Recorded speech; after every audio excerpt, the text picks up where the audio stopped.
Ini Rick, hari ini dia tak mau syuting, tapi Anda menekan play lagi, jadi saya paksa dia main game 3 hari tanpa henti.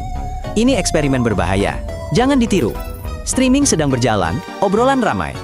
Rick melompat dari game ke game, dari tembak-tembakan ke balapan, dari game musik ke server kooperatif bersama teman. Dia harap kopi, musik dan semangat akan membuatnya bertahan 3 hari ini. Sudah 6 jam berlalu, dia masih bercanda dan menembak tepat sasaran. Menjelang akhir hari pertama, kegembiraan memudar. Tugasnya sama, peta familiar, hadiah kemenangan bisa ditebak.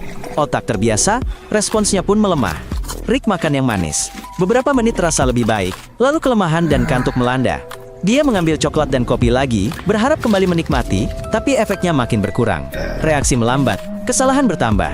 Saat menang Rick tertawa, namun semenit kemudian ia sangat marah karena kalah. Dia menyebut malam pagi dan bingung dengan waktu. Rick menyalahkan permainan dan lawannya atas segalanya. Setelah 15 jam, microsleep datang. Rick tidur saat terbangun, tapi tidak lama. Dia tertidur 1-2 detik dengan mata terbuka, hanya terdiam tanpa sadar. Otak mengambil alih, tak peduli si empunya menolak. Mata terasa perih dan kering. Rick jarang berkedip, pandangan menjadi kabur. Cahaya biru menjaga tubuh tetap siaga, tapi matanya tetap terpejam. Kepala berdenyut akibat headphone, telinganya lelah. Tanpa suara, Rick makin sulit. Dia memakainya lagi agar tidak tumbang. Kafein tak lagi menolong. Tangan gemetar, jantung berdetak lebih cepat. Euforia tiap kemenangan singkat, tapi kekalahan membuatnya kesal. Naik turun ini membuatnya makin lelah.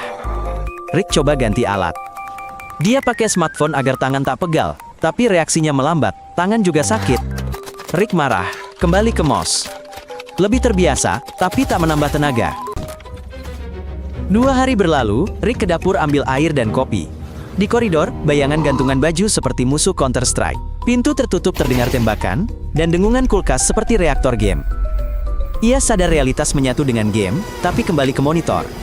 Tubuhnya mulai menyerah perlahan. Rick bersin, tenggorokan sakit, perut mual karena minum di perut kosong. Kita tidur agar otak bersih dari sampah. Tanpa tidur, ini tak terjadi. Pikiran macet, hanya kekesalan yang terasa. Rick sulit berdiri. Kakinya kebas, punggungnya nyeri, bahunya kaku. Ia lupa minum air. Kepalanya berdenyut, otot kakinya kram. Minuman energi malah membuatnya makin dehidrasi. Seharusnya, ia minum air dan berjalan tiap jam. Namun, terpaku menatap layar, Rick terus bermain. Berhari-hari begitu, ia tak lagi menganalisis. Otaknya hanya ingin terus bermain tanpa henti. Takut melewatkan sesuatu atau tertinggal dari teman membuatnya tetap di depan layar. Tidur dan makan diabaikan. Jeda sedikit saja memicu cemas. Pikiran game tak lepas dari Rick, bahkan saat mandi. Menjelang hari kedua, Rick merasa aneh. Ia dan karakter game menyatu. Bar kesehatan di game, dan kondisinya kini seolah sama. Karakter terluka, Rick pun terlonjak. Ia lupa ia mengendalikan karakter dengan jari. Rick sudah hidup di realitas lain. Hari ketiga, 60 jam non-stop main game. Rick akhirnya ambruk. Matanya gelap, ritmenya kacau. Ia salah menekan tombol lalu merosot dari kursi. Streaming selesai. Rick siuman di lantai. Kemudian ia sudah di rumah sakit. Infus, air, makanan, dan ketenangan. Itu yang paling dibutuhkan. Diagnosanya, kelelahan, dehidrasi, kurang tidur parah. Beberapa hari tenang akan mengembalikan hidupnya, tapi dampaknya pada tubuh sangat besar. Pulang dari rumah sakit, Rick melihat komputer. Ia melewatinya, langsung tidur. Ikuti dia, itu pilihan yang tepat.